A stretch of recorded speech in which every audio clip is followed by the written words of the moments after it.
আমার বয়স মাত্র ১৬ বছর। বয়স কম হলে কি হবে, আমি দেখতে অনেক সুন্দরী ছিলাম। পাড়ার ছেলেরা আমায় দেখে বাজে কথা বলতো। একদিন আমার নানা অসুস্থ হওয়াতে মা নানার বাড়ি চলে গেল। বাড়িতে শুধু আমি আর আমার আব্বু। আব্বু বলল, আজ রাতে তোর রুমে একা ঘুমাতে হবে না, তুই আমার রুমে ঘুমাবি। আমি বললাম, ঠিক আছে আব্বু। তারপর রাতে খিচুড়ির সাথে বাবা ওষুধ মিশিয়ে আমায় খাওয়ালো। তারপর আমার সাথে বাবা সারা রাত ধরে। আমি ভাবতেই পারছি না যে আমার নিজের বাবা মার সাথে। বন্ধুরা, বাকি ঘটনাটি গল্পেই বলছি। আমার নাম কাজল, বয়স ১৬ বছর, ক্লাস 10-এ পড়ি। আমি আমার আব্বু আম্মুর বড় মেয়ে। আমার একটা ছোট ভাই আছে, ওর বয়স ৪ বছর। আমার আম্মু আমার আব্বুর ৩ নম্বর স্ত্রী। আমার আব্বুর আগের ২ স্ত্রী, তাদের বাচ্চা কাচ্চা নিয়ে আলাদা আলাদা থাকে। আব্বুর প্রথম স্ত্রীর ৪টে ছেলে আর দ্বিতীয় স্ত্রীর ২টি। সকলেই আমার থেকে বয়সে বড়। আব্বু প্রতি সপ্তাহে ২ দিন করে আমাদের বাড়িতে থাকেন। সপ্তাহের বাকি দিনগুলো ওনার অন্য স্ত্রীদের বাড়িতে থাকতে থাকে। বাবার খুব বড় কাপড়ের বিজনেস আছে। আমার বয়স ১৬ বছর হলেও এই বয়সেই আমি দেখতে অনেক লম্বা ও গায়ের রং ফর্সা। যখন আয়নায় নিজেকে দেখি তখন আমি নিজেই অবাক হয়ে ভাবি, আমি এত সুন্দর। একদিন আমার নানু হঠাৎ করে অসুস্থ হয়ে পড়লেন। নানু বাড়ি থেকে সকালে ফোন করে জানানো হলো।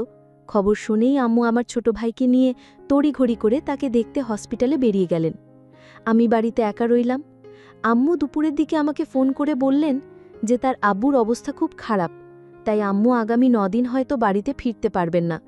মাকে আমার নানুর বাড়িতে থাকতে হবে আর প্রতিদিন হসপিটালে থাকতে হবে। আম্মু আমাকে আরও বললেন, একটু আগেই তোর আব্বুর সাথে ফোনে কথা হয়েছে। তোর আব্বু কথা দিয়েছে যে আগামী ২-৩ দিন সে রাতে বাড়ি ফিরে আসবে। তোর কোনো চিন্তা নেই, তোকে রাতে একা থাকতে হবে না। তবে রান্নাবান্নার ব্যবস্থা তোকেই করতে হবে। সকালে তোর আব্বুর জন্য খাবার আর দুপুরের টিফিনটাও তোকে বানিয়ে দিতে হবে। যদি বাজারের দরকার হয় তাহলে তোর আব্বুকে বলবি, তোর আব্বু যাবার আগে তোকে দরকার মতো বাজার করে দেবে। আম্মু জানতেন যে আমি যেটুকু রান্নাবান্না জানি তাতে ২-৩ দিন কাজ চালিয়ে নিতে পারব। রাতে আব্বু দোকান থেকে ফেরার পর আমি আব্বুকে বললাম, আব্বু তোমাকে চা করে দেব? আব্বু বলল, তুই পারবি তো গ্যাস জ্বালিয়ে চা করতে? আমি হেসে বললাম, আমি এখন একটু একটু করে রান্নাবান্না করা শুরু করেছি, কোনো অসুবিধে হবে না। অসুবিধা হলে বলিস, তাহলে হোটেল থেকে খাবার এনে নেব। আমি আব্বুকে নিরস্ত করে বললাম, তার কোনো দরকার নেই আব্বু, আমি সব পারব। আব্বু খুশি হয়ে আমার মাথায় হাত বুলিয়ে বাথরুমে ফ্রেশ হতে ঢুকল, আর আমি রান্নাঘরে চা করতে ঢুকলাম। আম্মু থাকলে আম্মুই আব্বুর জন্য চা করত। আমি চা করতে গিয়ে মনে হলো, আব্বু কতটা চিনি খায় তা তো আমি জানি না। আমি তাই আব্বুর কাছে গেলাম কতটা চিনি দেব সেটা জানতে। বাথরুমের দিকে গেলাম, গিয়ে দেখি বাথরুমের দরজা খোলা। আব্বু কি যেন একটা করছে লুকিয়ে লুকিয়ে। আর একটু কাছে গিয়ে যা দেখলাম তাতে আমার চোখ ছানা বড়া হয়ে গিয়েছিল। দেখি আব্বু আমার জামাকাপড় ধুয়ে দিচ্ছে। আমি আব্বুকে বললাম, আব্বু তুমি আমার জামাকাপড় ধুয়ে দিচ্ছ কেন? আমি ধুতে পারবো, তোমাকে কষ্ট করতে হবে না। আমি হতবাক হয়ে গেলাম। আব্বুর কাণ্ড দেখে স্মরণ মনে আব্বুকে ডেকে বললাম, আব্বু কি করছো তুমি ওগুলো? ওগুলো থেকে ঘামের গন্ধ বেরোচ্ছে। আব্বু কেমন যেন একটু থুত খেয়ে গেল। আমি যে হঠাৎ এখানে চলে আসতে পারি তা হয়তো ভাবতেই পারেনি আব্বু, কিন্তু আব্বু কয়েক সেকেন্ডের মধ্যেই নিজেকে একটু সামলে নিল। আমি তো আব্বুকে কোনোদিন দেখিনি আমার কাপড় ধুয়ে দিতে। আজকে আব্বু কাপড় ধুয়ে দিচ্ছে। আমি ভাবলাম আম্মু হয়তো বাড়িতে নেই তাই। আব্বু আমার হাতের চা খেয়ে খুব খুশি হলো। আমরা একসাথে টিভি দেখতে বসলাম। টিভিতে একটা সিনেমা চলছিল। সিনেমাতে হঠাৎ একটা অদ্ভুত দৃশ্য দেখতে পেলাম, আর সেটা দেখে আমার ভয় করতে শুরু করলো। আমি ভূতকে খুব ভয় পাই। আমার এই ভয় অবস্থায় নিজের আব্বুকে নিজেরই কেমন যেন অচেনা বলে মনে হতে লাগলো। যে আব্বু আমাকে কষ্ট করে বড় করেছে, যে আব্বুর কাছে এটা ওটা বায়না করেছি, দুষ্টুমি করলে বা পড়াশোনায় ফাঁকি দিলে আব্বুর ধমক খেয়ে যে অভিমানে কান্নাকাটি করেছি, শরীর খারাপ হলে যে আব্বু আমার পাশে সারা রাত ঘুমিয়ে থেকেছে, সেই আব্বুকে আজ হঠাৎ কেমন যেন অচেনা একটা বাইরের লোক বলে মনে হচ্ছিল। আব্বুকে আজ আমি অন্যরকম দেখতে পেলাম। চট করে উঠে পড়ে রান্নাঘরের দিকে হাঁটা দিলাম।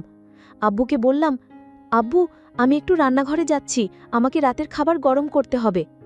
আমি আব্বুকে দেখলাম আমার পিছু পিছু রান্নাঘরে চলে আসছে।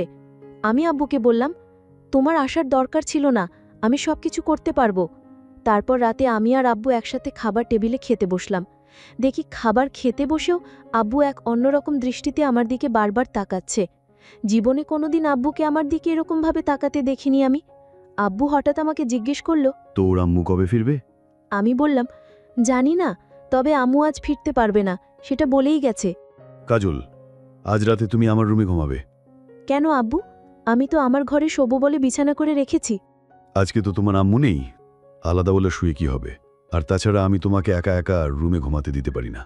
আমি বিশেষ কিছু না ভেবে মাথা নেড়ে সম্মতি দিলাম। রাতে আমি আম্মুর শোবার ঘরে গিয়ে খাটের মশারিটা নিয়ে শুয়ে পড়লাম। আব্বু তখন বাথরুমে। বাথরুম থেকে ফিরে ঘরে ঢুকে দরজা বন্ধ করে দিল আর লাইট নিভিয়ে দিল। আমি বললাম, আব্বু লাইটটা জ্বালাও। না থাক, লাইট না নিভে দিলে আমার ঘুম আসে না। লাইট নিভে পুরো ঘরে অন্ধকারে ছেয়ে গেল আর আমি ঘুমিয়ে পড়লাম। আধ ঘন্টা পর হঠাৎ আমার ঘুম ভেঙে গেল।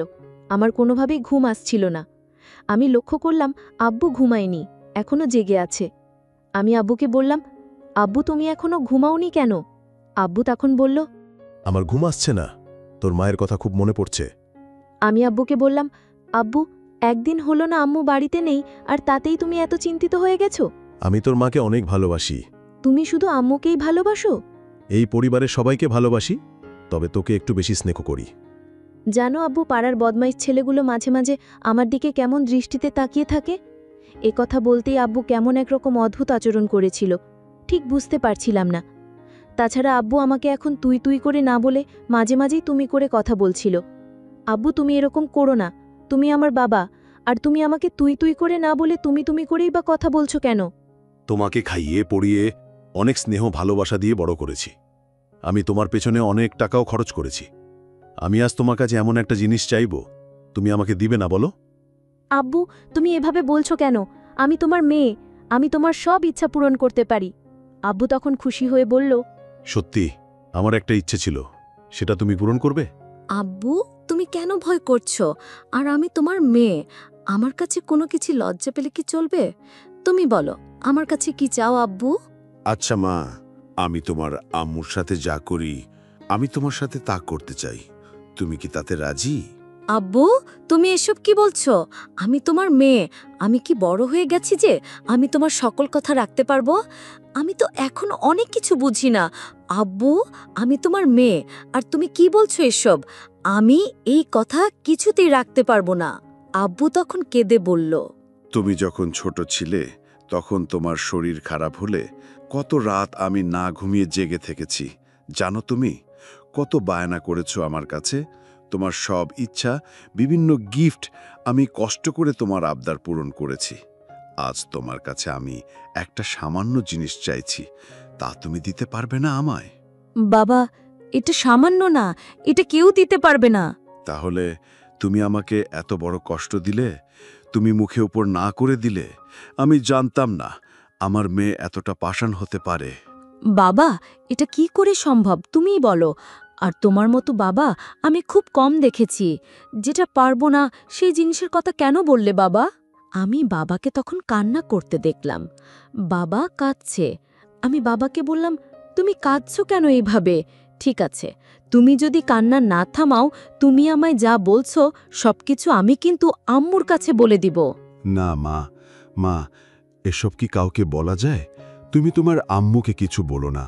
যদি তোমার আম্মুর কাছে আমার কথা বলো, তাহলে তোমার আম্মু এ বাড়িতে আমার জায়গা দিবে না। তাই তোমার আম্মুকে এসব বলতে চেও না। তুমি কি চাও এ বাড়ি থেকে আমি দূরে কোথাও চলে যাই? তাহলে আব্বু তুমি আর কোনোদিন এইসব কথা বলবে না। ঠিক আছে মা, বলবো না। তবে আমার একটা অন্য কথা আছে, সেটা রাখবে না মা? আব্বু তোমার এইসব কথা ছাড়া আমি তোমার সব কথা রাখব। লক্ষ্মী মেয়ে আমার, তোমার আম্মু কাল আসবে না। তুমি আর আমি কাল বাড়িতেই থাকব, তাই না? আমি কাল হোটেল থেকে খাবার নিয়ে আসব তোমার জন্য। বাবা আমি তো রান্না করতে পারি, তাহলে হোটেল থেকে খাবার আনবে কেন? আম্মু, তোমাকে আর আমি কষ্ট করতে দিব না তাই। আর তাছাড়া হোটেলের খিচুড়ি খাই না অনেক দিন ধরে। তোমার তো খিচুড়ি অনেক প্রিয়, তাই না মা? আব্বু হোটেলের খিচুড়ি আমার অনেক প্রিয় খাবার। তাহলে কালকে রান্না করার দরকার নেই। আমি দুজনের জন্য হোটেল থেকে খিচুড়ি নিয়ে আসব। ঠিক আছে আব্বু, তুমি কাল আমার জন্য হোটেল থেকে খিচুড়ি নিয়ে আসবে। পরের দিন আমি সারা দিন ঘরে বসে টিভি দেখছিলাম আর বাবা বাজারে চলে গেল। রাত 10টা হয়ে গেছে, বাবা এখনো বাজার থেকে ফিরছে না। আমি বাবাকে ফোন দিলাম, ফোনটাও রিসিভ হচ্ছে না। আমি চিন্তায় পড়ে গেলাম। আমি চিন্তা করতে করতে হঠাৎ দরজায় নক করল। আমি দরজাটা খুলে দিলাম। দেখলাম বাবা আমার জন্য খিচুড়ি নিয়ে হাজির। বাবা বলল, এই খিচুড়ি অনেক স্বাদের, আমি বাজারে গেলে মাঝে মাঝেই খাই। আজ তোমার জন্য স্পেশাল খিচুড়ি নিয়ে আসলাম। আব্বু, তুমি হাত মুখ ধুয়ে এসো, আমরা একসাথে খাবো। ঠিক আছে মা, আমি হাত মুখ ধুয়ে আসছি। তুমি খিচুড়ি টেবিলে রেডি করো। বাবা টেবিলে বসল আর আমি 2টা প্লেটে করে খিচুড়ি নিয়ে আসলাম। বাবা হঠাৎ বলল, মা, আমার শরীরটা খারাপ লাগছে, আমি এখন কিছুই খেতে পারবো না, তুমি খেয়ে নাও। না বাবা, তোমার খেতে হবে, নইলে আমি খাবো না। মা, আমি অনেক খুশি হলাম, কিন্তু আমার খেতে ইচ্ছা করছে না। হঠাৎ কেমন জানি হচ্ছে, আমি খেতে পারবো না। মা, তুমি সবটুকু খিচুড়ি খেয়ে নাও। যদি পারো তাহলে আমাকে 1 গ্লাস ঠান্ডা পানি দাও। বাবার এই মতলব আমি বুঝতে পারিনি। আসলে বন্ধুরা, বাবা কেন খিচুড়ি খেতে চাইল না তা যদি তোমরা জানো তাহলে তোমাদের হুশ উড়ে যাবে। এই খিচুড়ি আমি খাওয়ার পরে আমার কি হয়েছিল এবং বাবা আমার সাথে কি করছিল তা জানতে ভিডিওটি শেষ পর্যন্ত দেখতে থাকো। যাই হোক বন্ধুরা, আমি সেই খিচুড়ি বাবার আদেশে খেয়ে নিলাম। খিচুড়িটা অনেক টেস্ট হয়েছে, আমার কাছে খুব ভালো লাগছিল। কিন্তু খিচুড়িটা খাওয়ার পর হঠাৎ আমার মাথাটা যেন ঝিমঝিম করছিল, আমার চোখ দিয়ে অন্ধকার দেখতে পেলাম। আমি বাবাকে বললাম, বাবা, আমার শরীরটা জানি কেমন করে করতেছে, আমি ঘুমাবো, আমি আমার রুমে ঘুমিয়ে পড়ি। বাবা, তুমি তোমার রুমে গিয়ে শুয়ে পড়ো বাবা। আমি আমার রুমে গিয়ে শুয়ে পড়লাম আর দরজাটা লক করতে ভুলে গিয়েছিলাম। আমি তখন বিছানায় শুয়ে পড়লাম আর শুয়ে পড়ার সাথে সাথে ঘুমিয়ে গেলাম। আমি গভীর রাতের জন্য অপেক্ষা করতেছিলাম। রাত 2টা বাজে, তখন আমি আমার মেয়ের রুমে গেলাম। তারপর তার বিছানায় বসলাম। দেখলাম আমার মেয়ে নিষ্পাপ শিশুর মতো ঘুমাচ্ছে। আমার মেয়েকে চাঁদের চেয়েও সুন্দর লাগছিল। আমি আমার মনের অজান্তে ভুলেই গিয়েছিলাম এটা আমার মেয়ে। আমি যখন আমার মেয়ের দিকে তাকিয়েছিলাম তখন দেখলাম মেয়ে আমার খুব শান্তিতে ঘুমাচ্ছে। আমার মাথায় বারবার জানান দিচ্ছিল, আজ তোমার সুযোগ, আজ তোমার এই সুযোগ কখনো ছেড়ে দিও না, কারণ এই সুযোগ তুমি আর পাবে না, আজই তোমার সময়। আমার মাথায় এই চিন্তা ভর করল। হঠাৎ লক্ষ্য করলাম আমার মেয়ে আমার দিকে তাকিয়ে আছে। মাত্র দেখলাম ঘুমিয়েছিল, হঠাৎ চোখ খোলা, এক দৃষ্টিতে আমার দিকে চেয়ে রইল। আমি একটু ভয় পেয়ে গেলাম। আমার মেয়ে কি না মনে করে এত রাতে তার রুমে আমি আমার মেয়েকে বললাম, মা, তুমি মশারি টানাতে ভুলে গিয়েছ, তাই তোমায় মশা থেকে বাঁচাতে আমি মশারি টানিয়ে দিতে আসলাম। দেখি আমার মেয়ে কোনো কথা বলে না, আমার দিকে এক পলকে চেয়ে রইল। আমি বললাম, মা, তুমি কথা বলছো না কেন? আমি আরও একটা জোরে ডাক দিলাম, মা, তুমি কথা বলছো না কেন? আমি আমার মেয়ের নাকের কাছে হাত দিয়ে দেখলাম সে নিঃশ্বাস নিচ্ছে না। আমি বুঝতে পারলাম আমার মেয়ে দুনিয়াতে নেই, আমার মেয়ে মারা গেছে। আমি চিৎকার করে কান্না করতে করতে বললাম, আমি কি করলাম? আমি আমার মেয়েকে নিজের দোষে দুনিয়া থেকে বিদায় করে দিলাম। আমি তো জানতাম না যে এই খিচুড়ি খেলে মেয়ে মারা যাবে। আমি ভেবেছিলাম ঘুমিয়ে থাকবে, কোনো হুঁশ থাকবে না। এখন তো দেখি আমার মেয়ে মারা গেছে, আমার শাস্তি হওয়া উচিত। আমি এভাবে চিল্লাতে থাকি আর কাঁদতে থাকি। বন্ধুরা, আজকের গল্পটি এখানেই শেষ করলাম।